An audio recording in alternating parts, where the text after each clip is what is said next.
Kronologi pelatih Brasil U17 kagumi Indonesia. Publik Vietnam merelakan timnas Indonesia. Fakta menarik timnas Indonesia U17 versus Ekuador U17 di laga perdana Piala Dunia U17. Simak informasi selengkapnya sebagai berikut.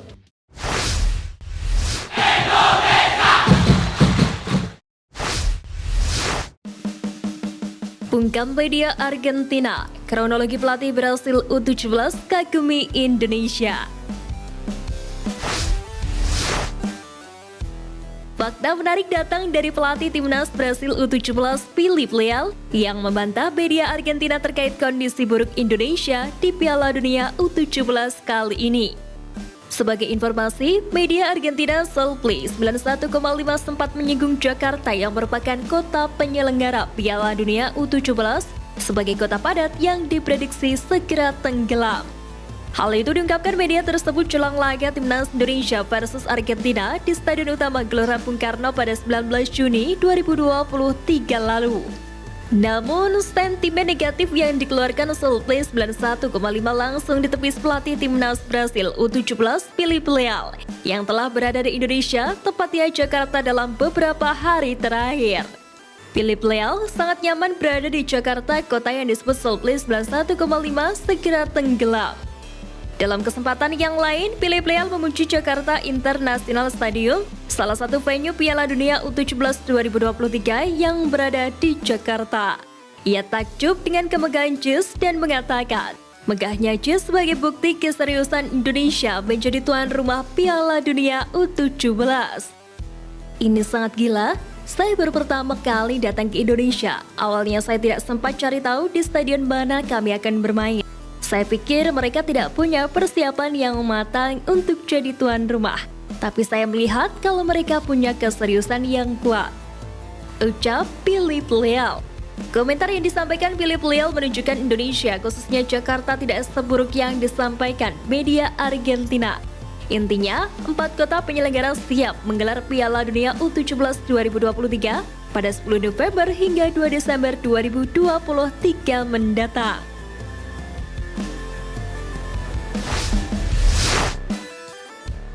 Fakta menarik timnas Indonesia U17 versus Ekuador U17 di laga perdana Piala Dunia U17.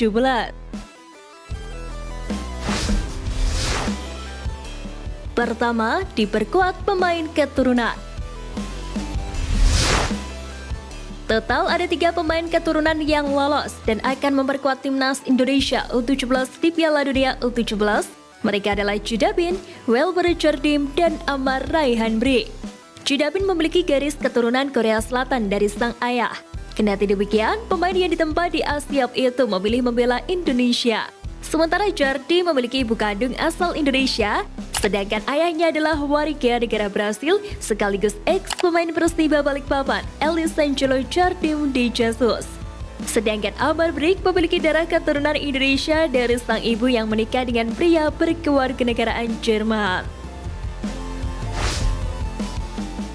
Kedua, tiket hampir ludes.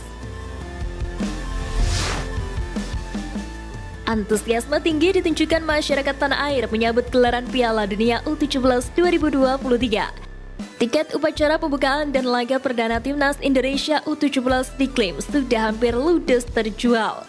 Wakil Ketua Umum PSSI Ratu Tisa Destria mengklaim tiket upacara pembukaan Piala Dunia U17 2023 sudah terjual 30.000 lembar. Artinya tersisa 10.000 tiket lagi jelang pembukaan yang akan berlangsung pada 10 November 2023. Ketiga, Ekuador berpengalaman. Ekuador merupakan tim paling berpengalaman di grup A Piala Dunia U17. Ajang Piala Dunia U17 2023 di Indonesia ini akan menjadi kali ke-6 mereka bermain di Piala Dunia U17. Ekuador lolos ke Indonesia dengan status sebagai runner-up kejuaraan U17 Amerika Selatan 2023. Dalam 5 kesempatan tampil di putaran final, Ekuador 4 kali lolos dari fase grup. Pada Piala Dunia U17 2019 lalu, mereka dihentikan Italia di babak 16 besar.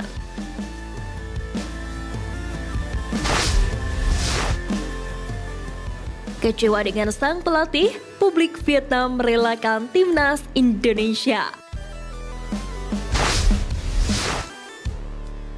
Publik Vietnam secara terang-terangan merelakan timnas Indonesia jika harus melangkah lebih jauh di putaran kedua kualifikasi Piala Dunia 2026. Hal itu tak terlepas dari timnas Vietnam yang sedang mengalami penurunan, sedangkan timnas Indonesia asuhan Sintayong kian kuat. Sebagaimana diketahui, timnas Vietnam dan timnas Indonesia sama-sama akan melakoni dua laga awal grup F kualifikasi Piala Dunia 2026 zona Asia pada November 2023 ini. Golden Star Warriors asuhan Philipp Trousseur akan bertandang ke Filipina pada 16 November 2023 sebelum menjamu Irak pada 21 November 2023. Sementara itu, timnas Indonesia asuhan Sintayong bakal melawan Irak di Basra International Stadium pada Kamis 16 November 2023. 5 hari kemudian, Mark Klok dan kawan-kawan akan bertandang ke markas Filipina di Stadion Rizal Memorial pada Selasa 21 November 2023. Menariknya, publik Vietnam kecewa dengan Trousseur yang tak membawa sejumlah bintang timnas Vietnam di kualifikasi Piala Dunia 2026 zona Asia kali ini. Sejumlah pemain andalan yang absen yakni Hon Tan Tai, Nguyen Chong Pong, Nguyen Quang Hai, dan Doan Van Hal. Di lain hal, sang juru taktik asal Prancis itu justru memilih penyerang veteran Nguyen Van Cuet untuk mengisi pemain depan timnas Vietnam. Keputusan pelatih 61 tahun ini dianggap kurang tepat sehingga membuat publik negeri Naga Api khawatir. Tim Vietnam lebih khawatir menjelang pertandingan kualifikasi Piala Dunia. Tulis judul artikel yang dibuat media Vietnam vinecpress.net. Dalam kolom komentar artikel yang dibuat media Vietnam, vinecpress.net, banyak warganet Vietnam yang menganggap Trousseur berperan besar terhadap penurunan performa timnas Vietnam. Sementara itu, timnas Indonesia asuhan Sintayong dianggap tengah membangun tim yang solid dan kuat.